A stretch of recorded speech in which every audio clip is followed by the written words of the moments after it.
Palavra da Verdade, com Hernandes Dias Lopes.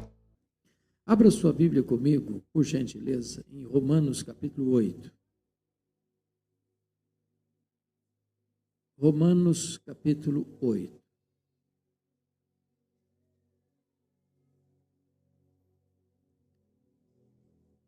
Nós vamos ler dos versos 26 ao verso 30. E lido o texto, por favor, não feche sua Bíblia. Eu preciso que você acompanhe comigo essa exposição com a sua Bíblia aberta.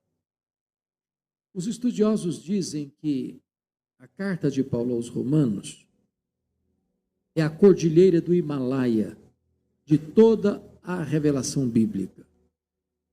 Eu penso que eles têm razão.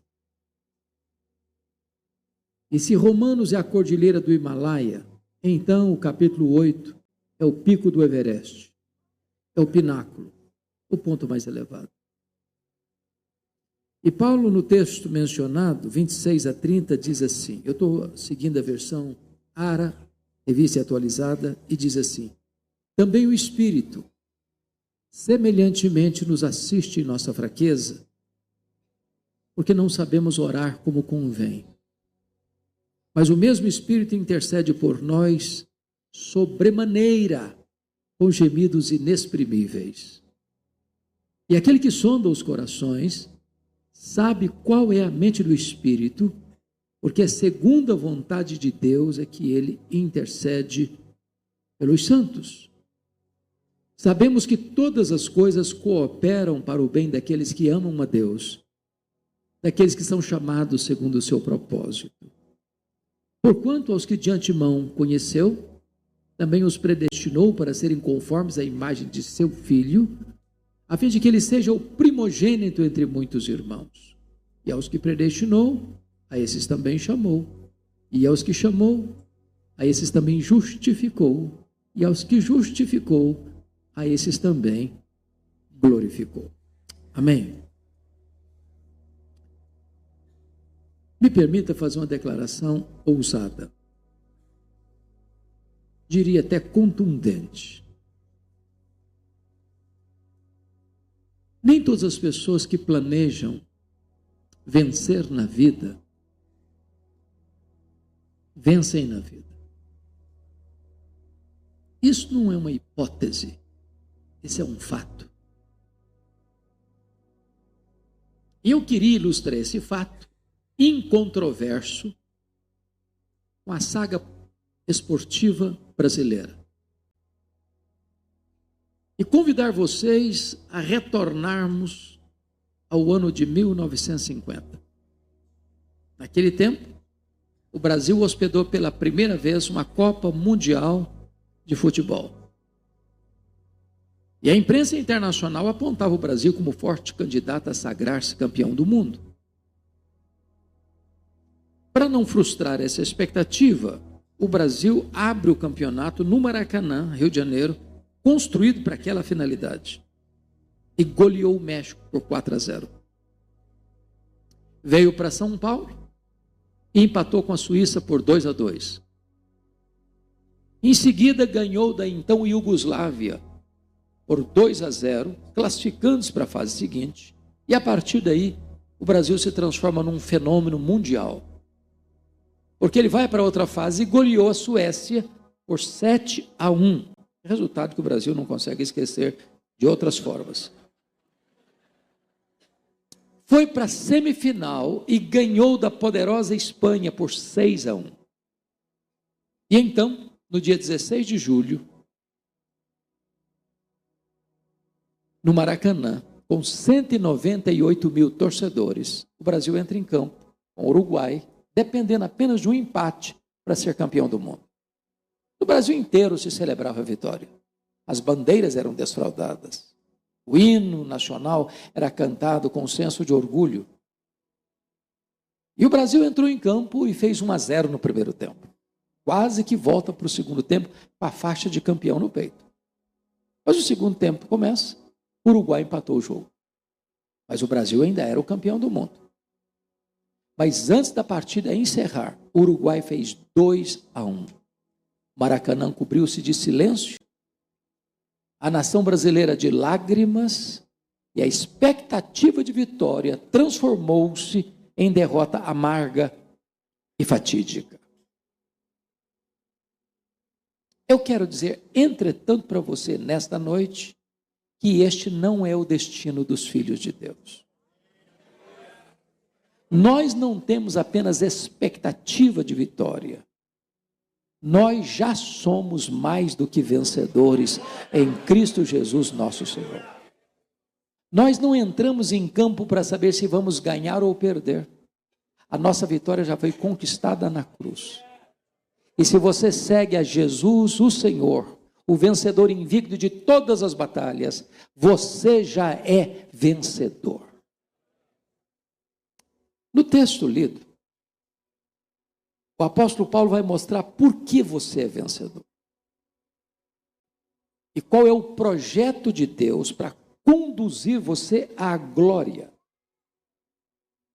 E a primeira verdade que ele vai tratar é sobre a solidariedade de Deus, porque começa no verso 26 assim: também o Espírito semelhantemente nos assiste em nossa fraqueza, porque não sabemos orar como convém. Primeira conclusão aqui: você não é vencedor porque você é forte. Você é vencedor apesar de você ser fraco. Eu gosto muito de ler e visito as livrarias, normalmente nos aeroportos, quase toda semana, para saber o que está saindo de novo. E vocês sabem que a maior abundância de literatura no Brasil e no mundo é do gênero de autoajuda. E livros que ensinam você a ficar rico rápido. Eu acho que não estou sabendo ler esses livros. Mas os livros de autoajuda dizem assim para você: você é forte, você é capaz, você é um gigante. Há poder nas suas palavras. Basta fazer cócegas no seu interior e levantar-se-á daí um gigante. Sabe o que a Bíblia diz? Exatamente o contrário. A Bíblia diz que nós somos fracos, mas muito fracos. E a Bíblia diz que Deus conhece a nossa estrutura e sabe que somos pó. O que é maravilhoso é que, apesar das minhas fraquezas e das suas fraquezas, Deus não desiste de nós. O Espírito Santo nos assiste em nossa fraqueza. E essa palavra assistir, na língua grega, traz a ideia de carregar um fardo pesado que você não consegue carregar sozinho. Sem Jesus, você sucumbe. Mas você pode fazer a seguinte pergunta: por que eu sei que eu sou fraco? Paulo dá uma dica: porque nós nem sabemos orar como convém. Eu sou tão fraco a esse ponto. Eu não sei nem o que é melhor para mim. Às vezes eu peço para Deus uma pedra, pensando que eu estou pedindo um pão. Às vezes eu peço para Deus uma cobra, pensando que estou pedindo um peixe. Às vezes eu peço para Deus um escorpião, pensando que eu estou pedindo um ovo. Às vezes eu peço para Deus que vai me matar, pensando que eu estou pedindo que vai me dar vida. Deus é tão bom com você e comigo, que Deus não nos dá sempre o que nós pedimos. Deus dá o que nós necessitamos. Deus dá o melhor. Eu não sei orar como convém, mas o Espírito Santo me assiste em minha fraqueza. Mas ele vai adiante no verso 26 e trata agora da compaixão de Deus, quando diz assim: mas o mesmo Espírito intercede por nós sobremaneira, com gemidos inexprimíveis. Vamos entender o que Paulo está dizendo aqui. Neste mesmo capítulo, lá no versículo 34, ele vai nos informar que dentro da Trindade, Pai, Filho e Espírito Santo, nós temos dois intercessores. O primeiro, o intercessor legal, jurídico, forense. O advogado, o justo, que intercede por nós à destra de Deus. Preste atenção nisso.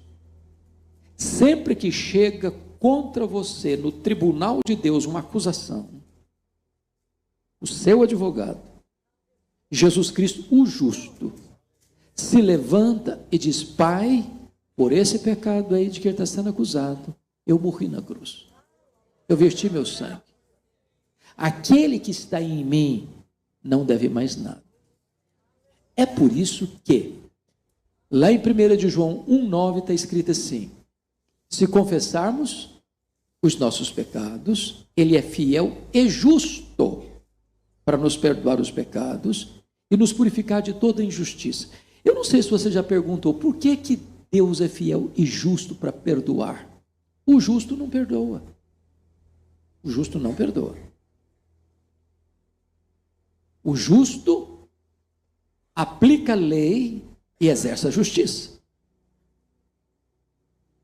Por exemplo, imagine que você está numa festa com a sua família, com outras pessoas, chega um delinquente e ceifa a vida de alguém nessa festa, e esse alguém cuja vida foi ceifada é membro da sua família. A polícia chega, põe a mão no delinquente, bota ele na cadeia, ele vai a julgamento, a júri popular, 7-0 contra ele, 30 anos de cadeia. Eu pergunto a vocês, em nome da justiça, o juiz pode dizer para esse cidadão: pode ir para casa, está tudo bem com você? Pode ou não pode? Não pode. Qual o papel do juiz? Justo. Aplicar a lei e exercer a justiça.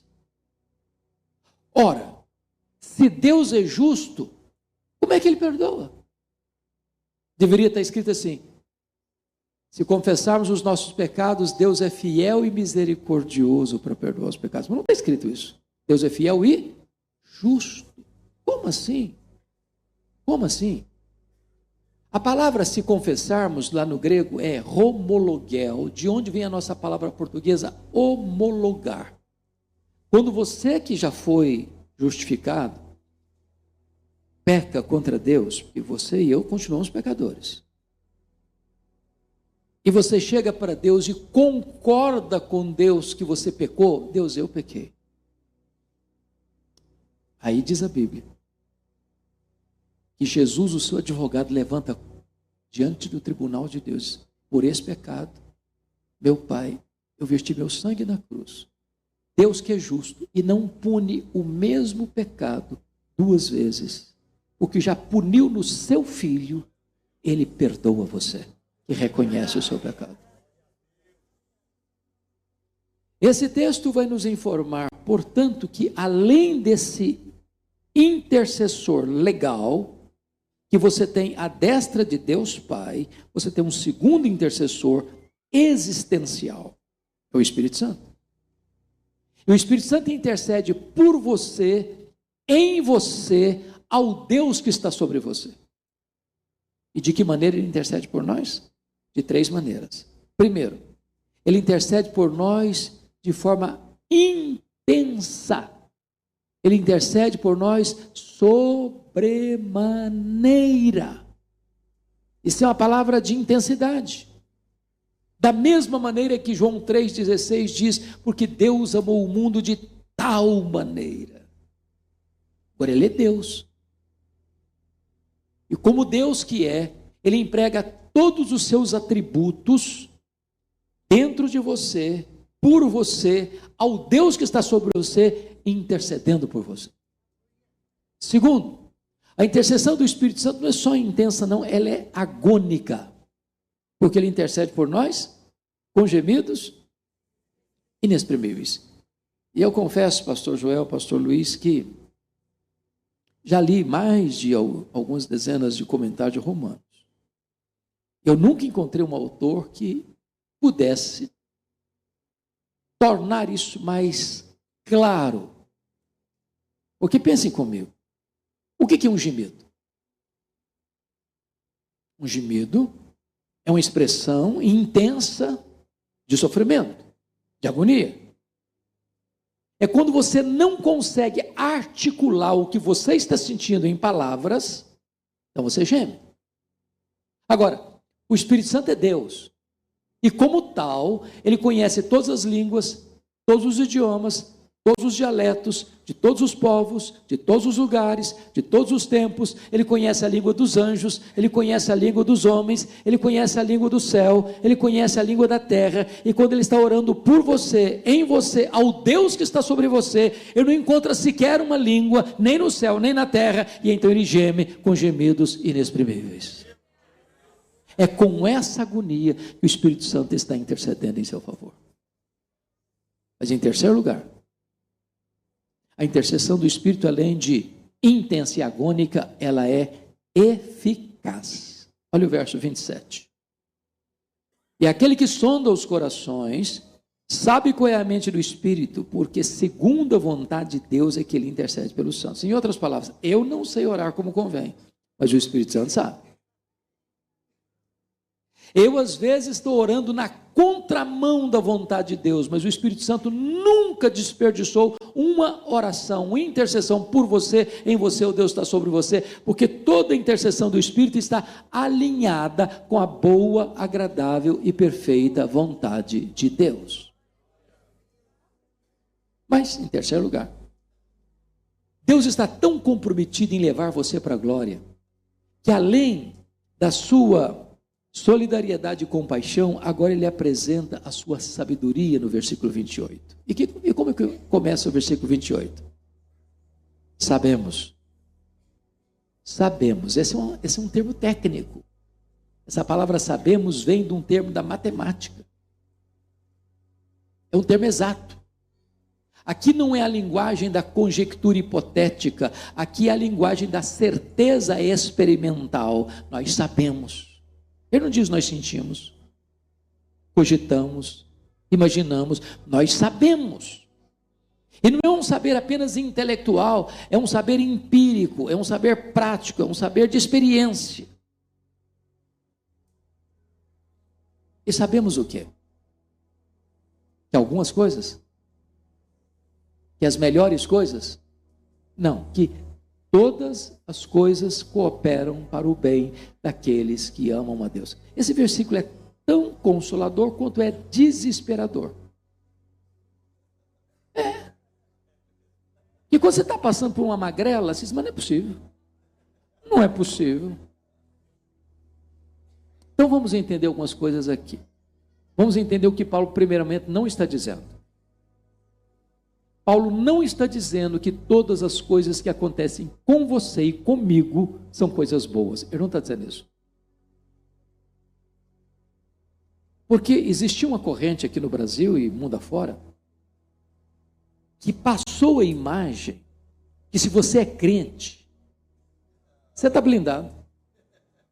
Se você é crente, você nunca vai ficar doente. Se você é crente, você nunca vai ter problema financeiro. Se você é crente, bala perdida não pega em você. Você vai virar o pescoço assim, a bala passa. Se você é crente, você não vai passar por nenhuma prova ou vale da vida. Paulo não está dizendo isso. Ele é uma testemunha ocular disso.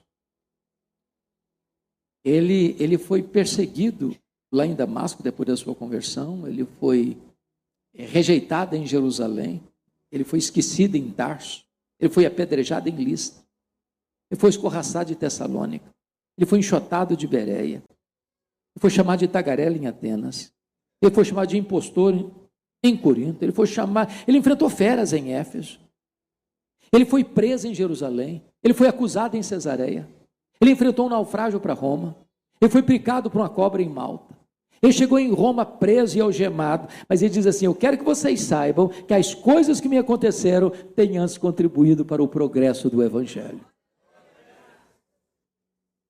Segundo, Paulo não está dizendo que todas as coisas cooperam para o seu bem automaticamente. Como se fosse uma espécie de jogo de dados. Ou se você saísse de casa e lesse o horóscopo primeiro para saber se os astros estão a seu favor ou contra você. Não. As coisas não se encaixam por si mesmas. O que ele está dizendo é que Deus está montando uma espécie de tapeçaria divina na sua vida, entrelaçando fios de alegria, de tristeza, de saúde, de doença, de prosperidade, diversidade, de alegria, de choro. Tem hora que você celebra, tem hora que você chora, tem hora que você entra, tem hora que você sai, tem hora que você diz bem-vindo, tem hora que você diz até logo. E ao completar essa obra de tapeçaria, e você olha que beleza, que obra extraordinária, que obra extraordinária. É Deus quem está trabalhando para que todas as coisas cooperem para o seu bem. Terceiro, Paulo não está dizendo que todas as coisas cooperam para o bem de todas as pessoas. Ele não está dizendo isso. A Bíblia diz assim: quem semeia vento, colhe tempestade. Quem semeia na carne, da carne colhe corrupção. Mas se você ama Deus, Deus está trabalhando as circunstâncias da sua vida para que tudo concorra para o seu bem. Talvez você diga assim: pastor, se isso é verdade, na minha vida não está funcionando. Porque se eu contar a minha história, até pedra chora. A minha vida está de ponta cabeça. Bom, se você não pode entender o que Deus está fazendo na sua vida, você pode entender Deus. Ele é seu Pai, Ele é soberano, e Ele tem o melhor para você, e Ele tem. Me permita ilustrar. Quando Albert Einstein, depois da sua famosa teoria da relatividade, veio à América, acompanhado da esposa, que também era uma intelectual, perguntaram para ela assim: a senhora compreende a complexa teoria da relatividade pela qual o seu marido é tão famoso no mundo? Ela respondeu: não. Eu não compreendo a complexa teoria da relatividade pela qual meu marido é tão famoso no mundo, mas eu compreendo o meu marido.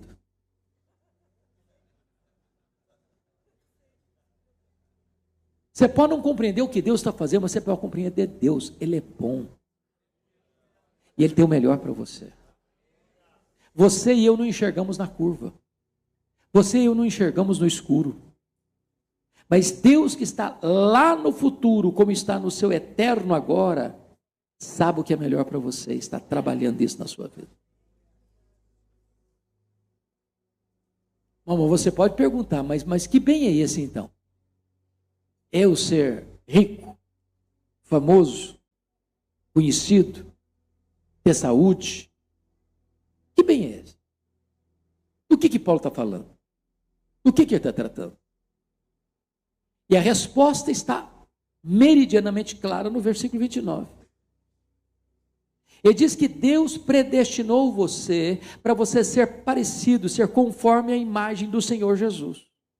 Então, se você tem alguma dúvida de qual é o plano de Deus para a sua vida, está claro aqui. O grande plano de Deus para a sua vida não é você ser famoso, não é você ser rico, não é você ser importante, não é você ser aplaudido pela sociedade. Isso pode até vir a reboque, mas o grande projeto de Deus na sua vida é você ser uma pessoa parecida com Jesus.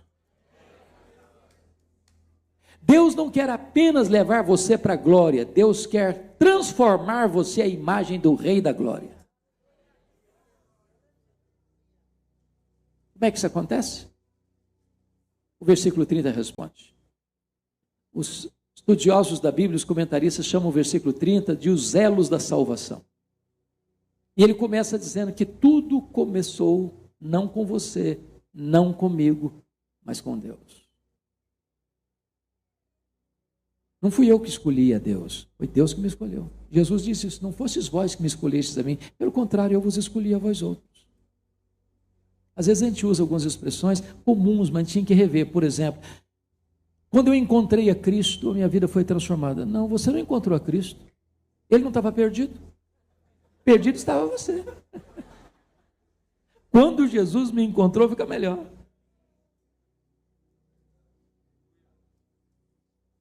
Eu quero dizer para você que Deus nos escolheu, não porque viu em nós, que cara legal. olha, eu vou escolhê-lo porque ele é fenomenal. Foi assim que aconteceu? Não, não foi. Paulo diz em Romanos capítulo 5 que Deus nos amou quando nós éramos ímpios, fracos, pecadores e inimigos. E pôs o coração em nós.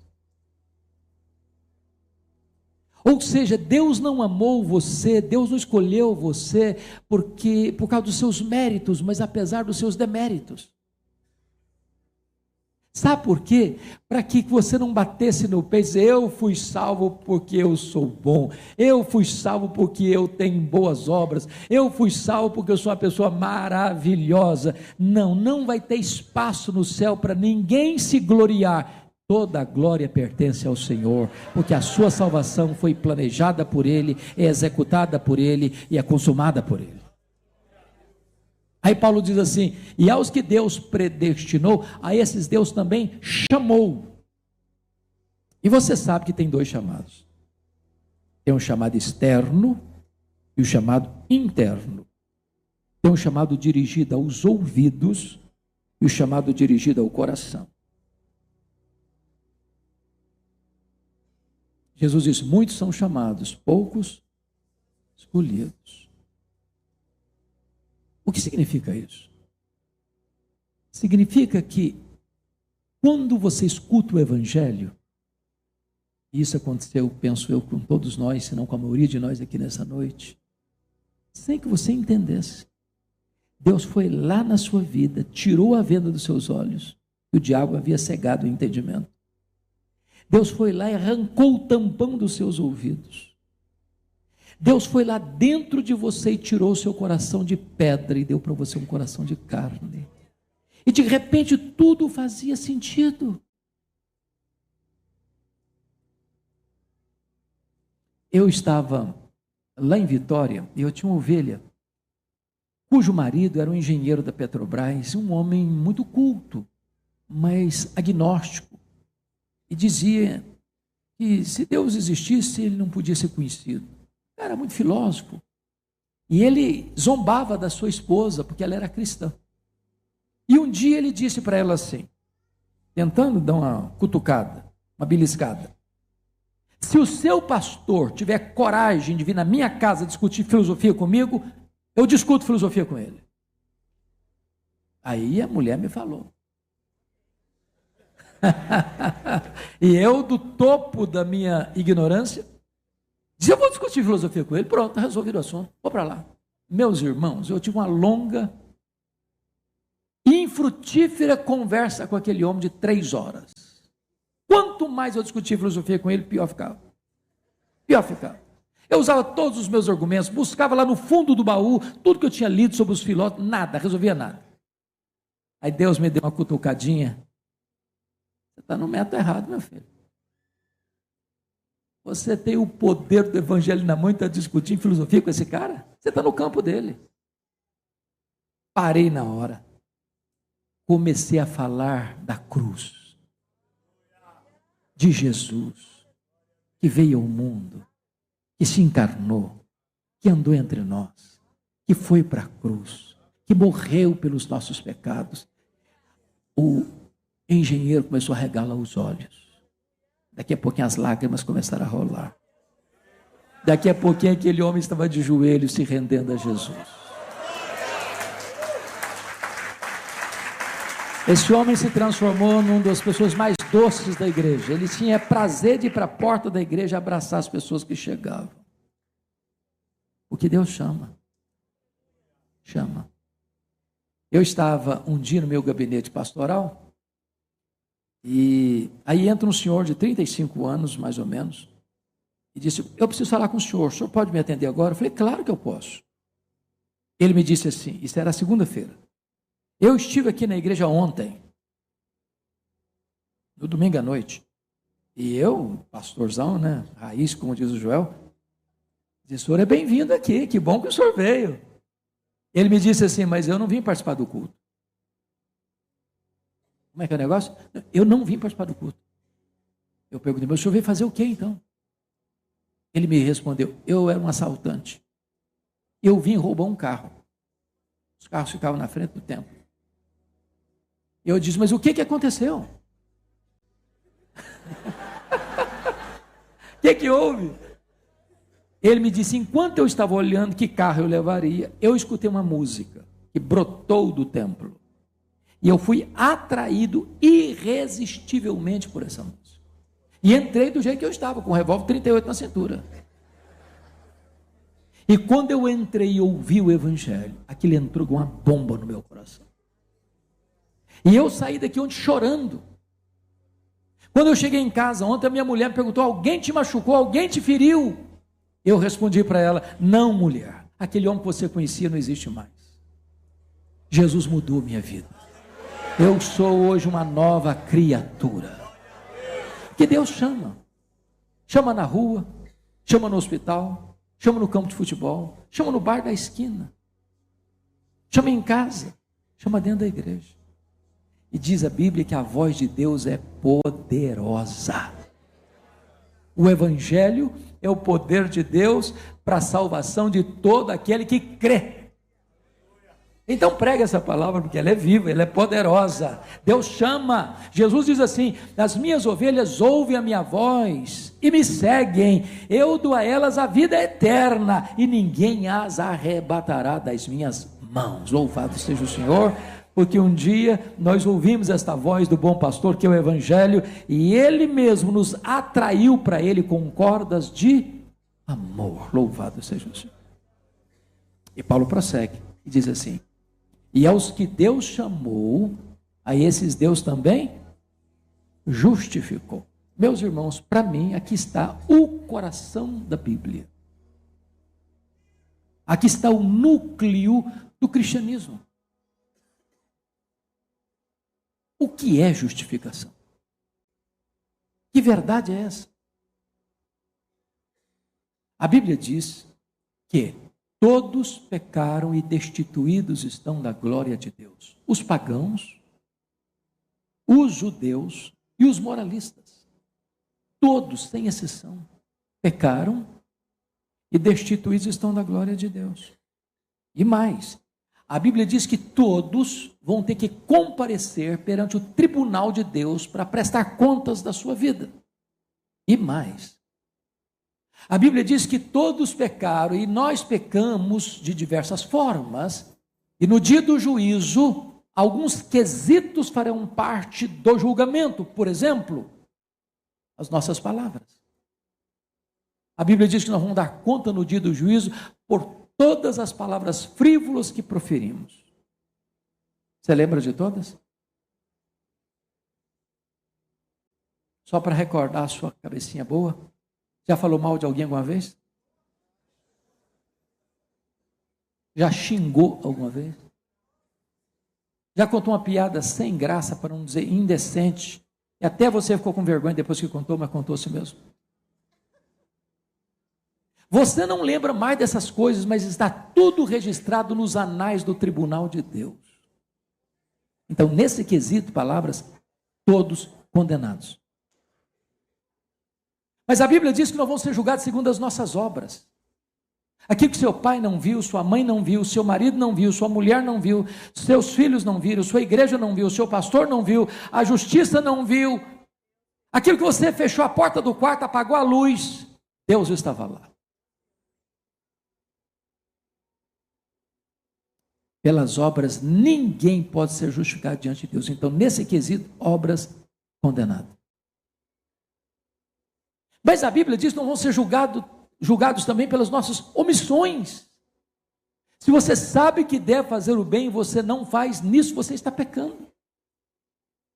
Eu não sei se vocês já pararam para olhar, que lá em Mateus 25, 31 a 46, na cena do juízo final, Jesus classifica todos os pecados com pecados de omissão.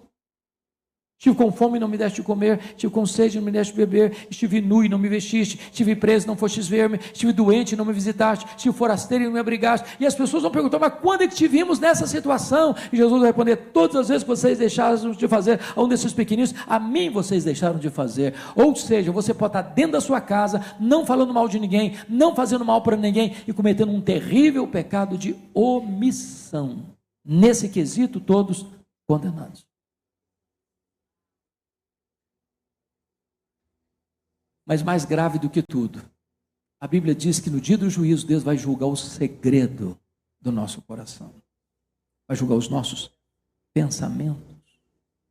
E eu pergunto a vocês, quem escapa? Vocês sabem que nenhum tribunal da terra tem competência para julgar foro íntimo.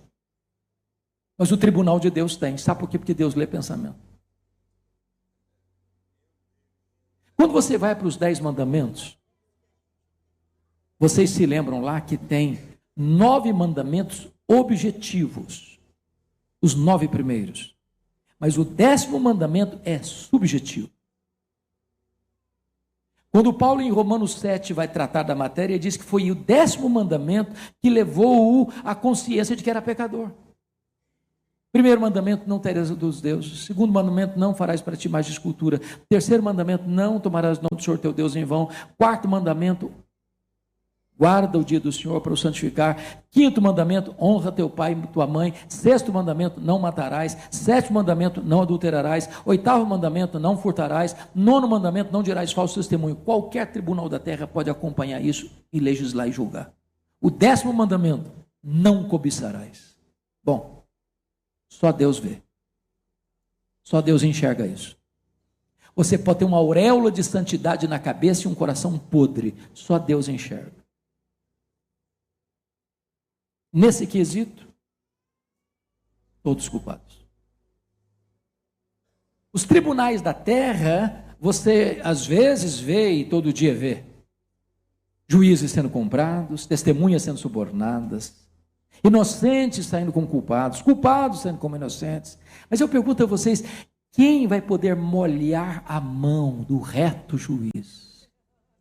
Dizer para Jesus, dá um jeitinho na minha causa aí, que eu vou dar uma verba boa para o senhor. Impossível. Bom, mas talvez você esteja pensando assim, bom pastor, o senhor não estou gostando muito da direção que o senhor está levando, não. O senhor nem me conhece. Sou gente boa. sou até da Lagoinha de Atibaia. Sou gente boa. Eu não quero ofender você, mas eu preciso dizer uma coisa para você. Você é muito mais pecador do que você imagina. Então vamos entender melhor isso. Diz os entendidos que só na área do pensamento passam pela nossa cabecinha em torno de 10.000 pensamentos por dia. Tem dia que passa mais um pouco, passa não. Eu pergunto a vocês, quantos desses pensamentos você teria vergonha de contar para o amigo mais próximo? Pense comigo. Imagine que Deus botasse nesse telão aqui, como aconteceu lá em Daniel capítulo 5, só os pecados de pensamento que você e eu cometemos a semana passada. Já seria suficiente para botar todo mundo aqui de cara no chão de vergonha. Mas agora eu vou dar uma melhorada no seu performance. Vamos imaginar que você seja a melhor pessoa e a mais virtuosa pessoa de Atibaia. Vamos imaginar que você durante um dia inteiro não pecou nenhuma vez por palavras, não pecou nenhuma vez por obras, não pecou nenhuma vez por omissão. E vamos imaginar que dos 10.000 pensamentos por dia, você teve 9.997 pensamentos bons. Só 3 pensamentos pecaminosos no dia. Você seria quase um anjo ambulante. Mas se você tiver 3 pecados por dia, eu pergunto a você, no final de um mês, quantos pecados você vai ter? 90. Quem fez comum aí? E no final de um ano, 90 vezes 12. Só quem fez comum sabe de cabeça. 1080. Vamos melhorar, vamos arredondar para 1000. Se eu tivesse só 3 pecados por dia, eu fiz ontem 66 anos, eu estaria hoje com 66.000 pecados. Agora imagine o seguinte, pastor Luiz, um réu chega diante do tribunal, sem ter chance de corrupção, hein? com 60 mil violações da lei. Qual a condição desse réu?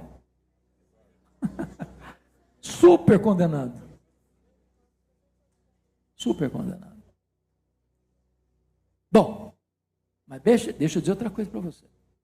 Você não precisa ter 66 mil pecados para você não poder entrar no céu. Se você tiver um único pecado, você não pode entrar no céu. Sabia disso? Lá no céu não pode entrar nada contaminado. Vou dizer algo radical para você. Só gente perfeita entra no céu.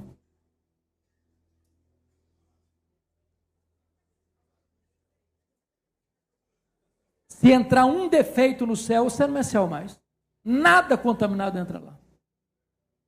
Aí você pode estar pensando assim, mas isso é injusto. Ué, mas não é possível. Aí. Eu faço mais coisa boa do que faço coisa ruim. Se botar na balança, o que é bom vai ganhar. Então deixa eu ilustrar para você entender um pouco melhor isso. Vamos imaginar que você vai chegar em casa hoje à noite, vai fazer um omelete para a família inteira. Vai pegar a maior frigideira que tem na casa, botar no fogo, vai pegar 10 ovos e vai fazer um grande omelete. E você quebrou os 9 primeiros ovos, a gema vermelhinha. A hora que você quebrou o 10º ovo, ele estava podre. Caiu lá no meio. E eu pergunto a você, quanto do omelete você estragou? Todo. Mas só tinha um ovo estragado. Comprometeu o padrão. Você faz tudo certo. A Bíblia diz assim, se você guardar toda a lei e tropeçar num único ponto, você é culpado da lei inteira.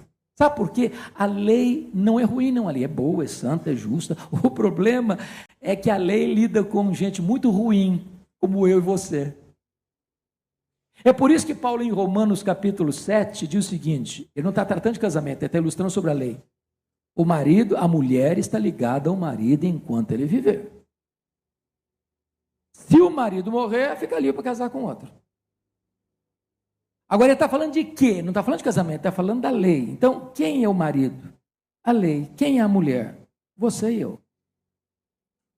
Esse marido é tão bom, tão santo, tão perfeito, tão extraordinário, que ele nem morre. Só que a mulher que está casada com esse marido é atabalhoada, não agrada ele nunca, ela é problemática. Esses somos nós.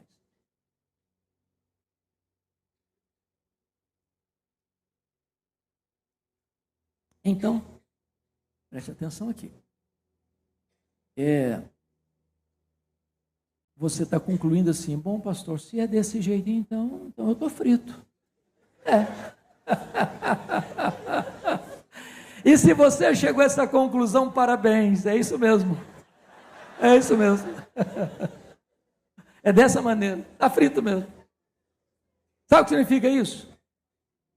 É impossível você ser salvo pelos seus méritos, pelas suas obras, pelos seus predicados morais, pela sua religiosidade. Impossível.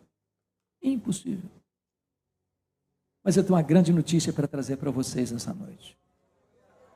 Aquilo que você não pode fazer, aquilo que você não consegue fazer, Deus fez por você. Deus enviou Jesus, o seu filho, como seu fiador, como seu representante, como seu substituto. A Bíblia chega a dizer que Deus lançou sobre o seu filho na cruz a iniquidade de todos nós. A Bíblia chega a dizer que ele foi carregando sobre o seu corpo no madeiro os nossos pecados. A Bíblia chega a dizer que ele morreu, não como um mártir, ele morreu pelos nossos pecados, segundo as Escrituras. Lá na cruz teve três transações. Primeira transação está lá em 2 Coríntios 5:19.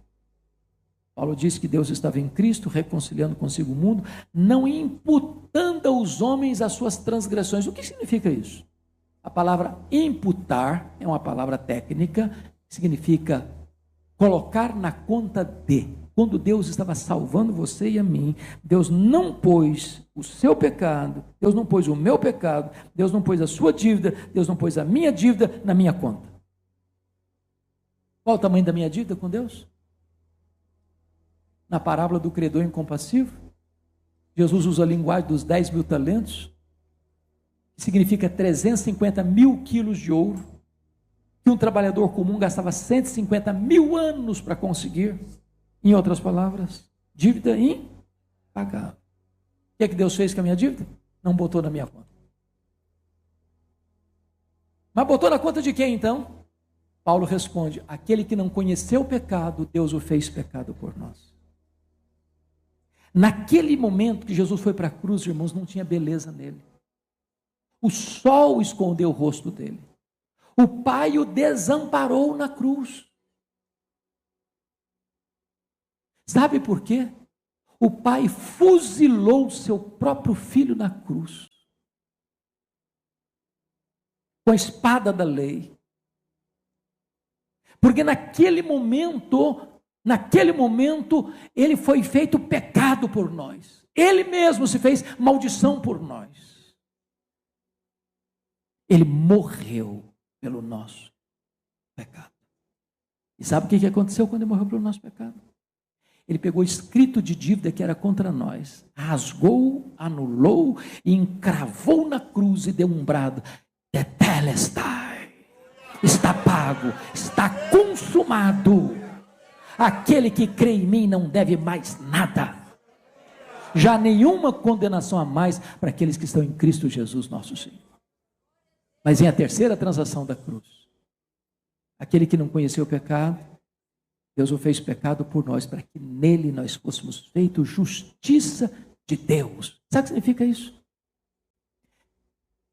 Preste atenção nisso. Justificação é diferente e maior do que perdão.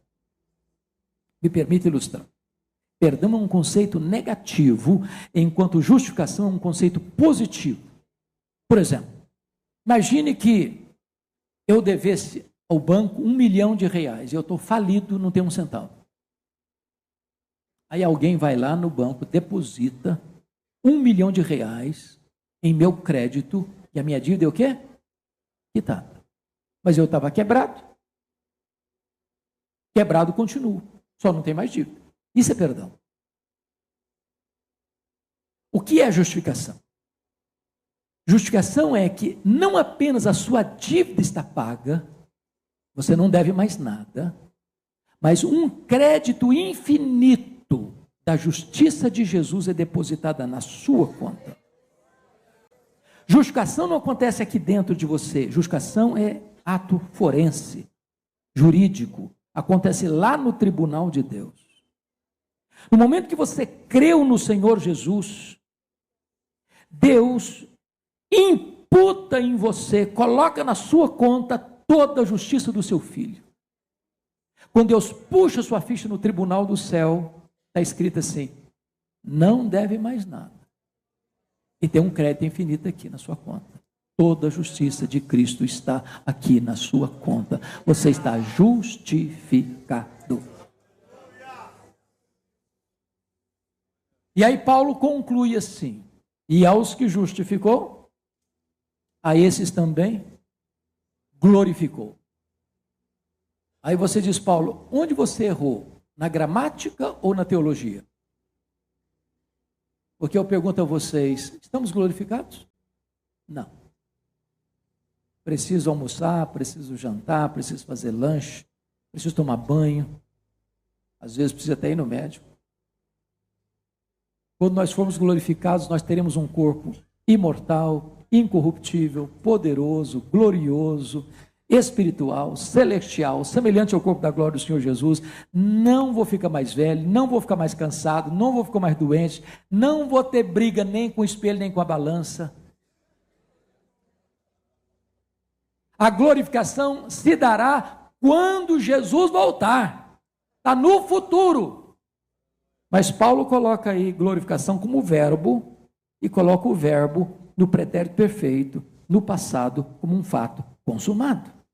Por quê? É porque se você creu no Senhor Jesus, nasceu de novo, na mente de Deus, no plano de Deus, você já está no céu. Sua salvação já está garantida. E garantida pelo próprio Deus. Que verdade bendita. Alguém diz, pastor, mas esse negócio é meio perigoso. Porque se o senhor fica falando que nós já estamos salvos, eu vou dar uma relaxada. Vou tomar água de coco no canudinho. Deixa comigo então, que eu vou aproveitar todas. Espera um pouquinho. Quem pensa assim nunca foi salvo. Quem pensa assim nunca experimentou a delícia da vida eterna. Deus não chamou você para ser salvo no pecado, mas para ser salvo do pecado. Se você é salvo mesmo, você anseia ser santo, como Deus é santo. Se você nasceu de novo mesmo, você tem deleite nele, prazer nele. E quer amá-lo, quer conhecê-lo, quer fruí-lo, quer anunciá-lo, quer adorá-lo. Ele é a razão da sua vida, ele é o prazer da sua alma, ele é o deleite do seu coração, ele é a sua alegria, ele é a sua paz, ele é a sua justiça, ele é a sua recompensa, e é nele que você vive, porque é na presença dele que tem plenitude e alegria. Agora eu queria que você ficasse em pé, porque eu quero ler com você versos 31 a 39, onde Paulo faz 5 perguntas retóricas.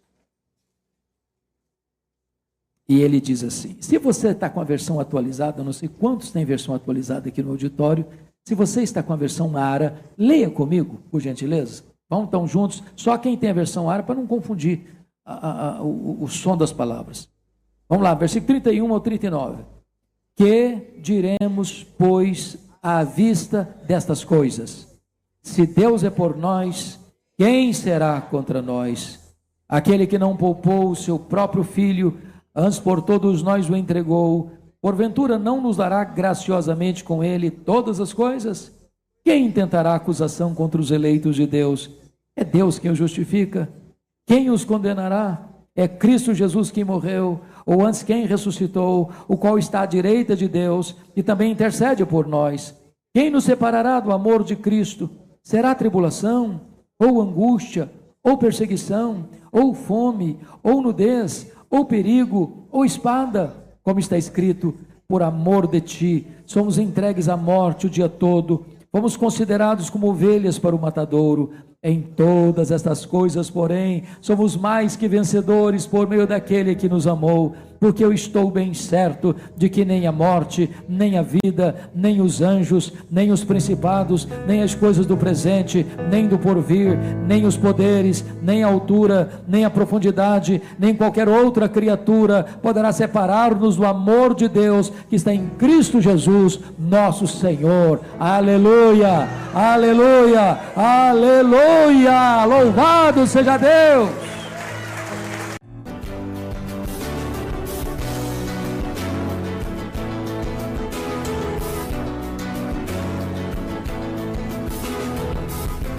Palavra da Verdade, com Hernandes Dias Lopes.